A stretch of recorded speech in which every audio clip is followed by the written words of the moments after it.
नाज़रीन, आए दिन बारिश की मौसम में लाइटनिंग या बिजली गिरने के वाक़यात में इजाफा होता जा रहा है। क्या आपने कभी सोचा है कि बिजली क्या चीज़ है, बिजली कैसे बनती है, ये सिर्फ बारिश के मौसम में क्यों गिरती है, हम इसका शिकार होने से कैसे बच सकते हैं, जब बिजली गिरती है तो क्या होता है, क्या इसके गिरने में हमारा कोई फ़ायदा भी है, बिजली कहाँ और कब गिर सकती है, क्या सिर्फ मोबाइल फ़ोन्स बंद करने से या लाइटनिंग रॉड लगाने से हम महफूज रह सकते हैं, बिजली को गिरने से कैसे बचाया जा सकता है, बिजली के बारे में कौन सी गलतफहमियां हमारे लिए नुकसानदेह हो सकती है। आइए जानते हैं इन सभी सवालों के जवाब इस वीडियो में। अगर आप इस चैनल पर नए हैं तो चैनल को जल्दी से सब्सक्राइब करें। वीडियो को पूरा देखें, एंड में मैं लेकर आया हूँ आपके लिए एक बोनस टिप जो आपको फ्यूचर में काम आ सकती है। अगर वीडियो पसंद आ जाए तो लाइक कीजिएगा और शेयर कीजिएगा। लाइटनिंग को समझने से पहले आइए देखते हैं बरकी चार्जेस यानी इलेक्ट्रिक चार्जेस के फिनोमिनो को। बरकी चार्जेस मादे की एक बुनियादी खासियत है जो इसे बरकी मैदान में रखे जाने पर कुव्वत का तजुर्बा करने का बायस बनती है। बरकी चार्जेस की दो इकसाम है,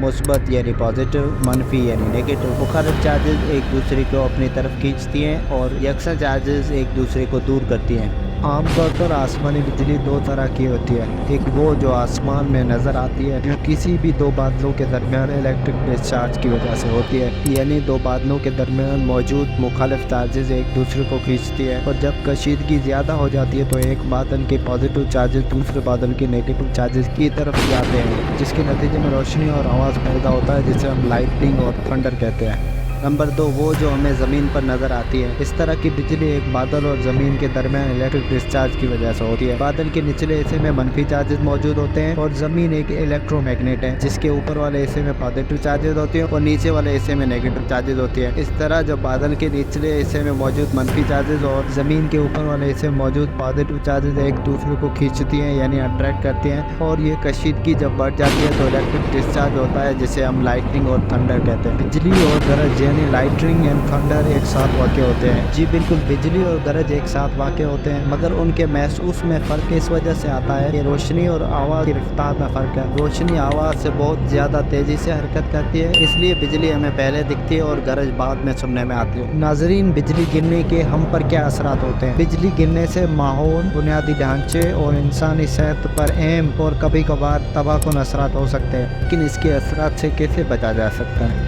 ये जानने से पहले आइए देखते हैं मोस्ट रिस्की प्लेसेस जहां पर ज़्यादा चांसेस होते हैं बिजली गिरने के।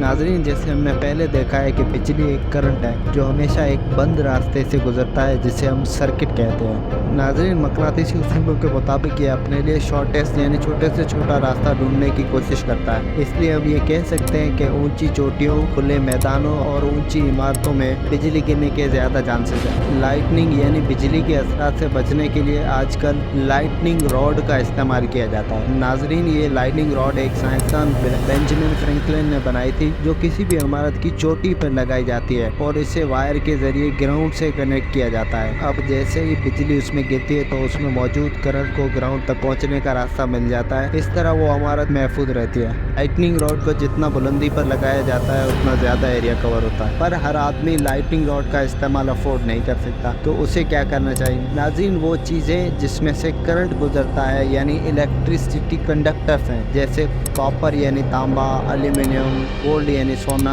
सिल्वर यानी चांदी, आयरन यानी लोहा, वाटर यानी पानी, इन बिजली गुजारने वाली चीज़ों से हमें दूर रहना चाहिए। आइए अब नंबर वाइज देखते हैं कि कौन सी चीज़ें करके हम बिजली से महफूज हो सकते हैं। नंबर 1, अगर आप बिजली से महफूज रहना चाहते हैं तो आपको फ़ौरन किसी भी बंद जगह के अंदर चले जाना चाहिए, जैसे कि रूम या गाड़ी के अंदर। नंबर 2, तार वाले बरकी आलात यानी वायर्ड इलेक्ट्रिकल अप्लाइंसेस का इस्तेमाल नहीं करना चाहिए। अगर अप्लाइंसेस कनेक्टेड हैं तो उसे डिस्कनेक्ट कर दें, ऐसे आप और आपके अप्लाइंसेस भी सेफ रहेंगे। नंबर 3, जितना हो सकता है पानी से दूर रहें। नंबर 4, ऊंची चीज़ों से दूर रहें जैसे दरख्त या खंबे। नंबर 5, अगर आप खुले आसमान के नीचे हैं और आपके पास करीब कोई भी पनागा नहीं है तो जितना हो सकता है निचली जगह पर चले जाएं। नंबर 6, कम से कम आखिरी गरज यानी लास्ट थंडर के 30 मिनट बाद तक एहतियात करें। नाज़रीन, इसके अलावा आपने नोट किया होगा कि बिजली ज़्यादातर गाय या भेड़ बकरियों पर गिरती है। नाज़रीन, इसकी वजह इन जानवरों के खुले आसमान और बुलंद पेड़ों के नीचे मौजूदगी है। आइए अब जानते हैं लाइटनिंग के बारे में कुछ मिथ्स यानी गलत फहमियों को।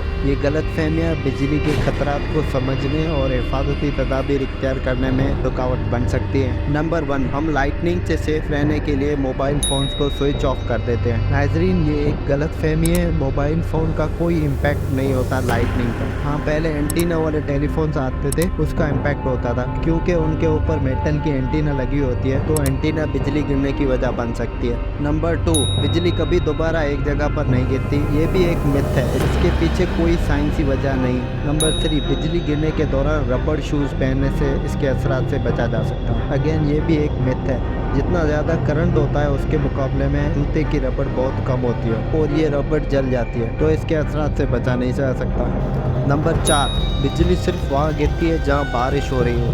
अगेन ये भी एक मिसकॉन्सेप्शन है, इस गलत फहमी में नहीं रहिएगा। बिजली बारिश होने वाले इलाके के 10 मील के इर्द गिर्द गिर सकती है और इस तरह की काफ़ी गलत फहमियाँ हैं जो हमारे लिए ख़तरनाक हो सकती है। इसके अलावा क्वेश्चन ये भी है कि आपका इंडोर या अंदर होना मुकम्मल हिफाजत की ज़मानत देता है। जी नहीं, ये भी एक मिथ है। अंदर रहना बाहर रहने से सेफ है, लेकिन मुकम्मल तौर पर महफूज नहीं है। Now it's time for bonus tip. Bonus tip ये है कि नाज़रीन, साइंस ने तो बहुत तरक्की की है। साइंस ने सूरज से रोशनी स्टोर करने को मुमकिन बनाया है, तो क्या हम बिजली में मौजूद तवानाई किसी बैटरी में स्टोर कर सकते हैं? क्या इस तरह की माजी में कोई कोशिश हुई है? जी हाँ, टेक्निकली या थ्योरेटिकली हम बिजली में मौजूद इंतहाई ज़्यादा तवानाई को स्टोर कर सकते हैं, लेकिन ये ज़्यादा तवानाई सिर्फ फ्रैक्शन ऑफ सेकंड के लिए होती है, यानी सेकंड के कुछ हिस्सों के लिए होती है। एक अंदाजे के मुताबिक अगर 1 सेकंड के 100 हिस्से किए जाएं तो 100वें हिस्से में हम 1 बिलियन जूल से ज़्यादा एनर्जी स्टोर कर सकते हैं। लेकिन अब तक इस तरह की कोई फास्टेस्ट एनर्जी कैप्चरिंग डिवाइस यानी इंतहाई तेज़ तवानाई जज़ब करने वाला औजार बना नहीं है। हो सकता है आने वाले वक्त में ये भी मुमकिन हो जाए। नाज़रीन, अगर आप जानना चाहते हैं कि माजी के मुकाबले में बिजली गिरने के वाक़यात में इजाफा क्यों हो रहा है, तो कमेंट सेक्शन में मोर लिख के हमें आगाह करें। आई होप ये वीडियो आपको इन्फॉर्मेटिव लगी होगी। अगर ये वीडियो इन्फॉर्मेटिव लगी है तो इस वीडियो को लाइक करें, शेयर करें, कमेंट सेक्शन में अपनी राय का इजहार करें। और अगर आप चैनल पर नए हैं तो चैनल को सब्सक्राइब करें, बेल आइकन को क्लिक करें ताकि आपको इस तरह की वीडियोज़ का नोटिफिकेशन मिल सके।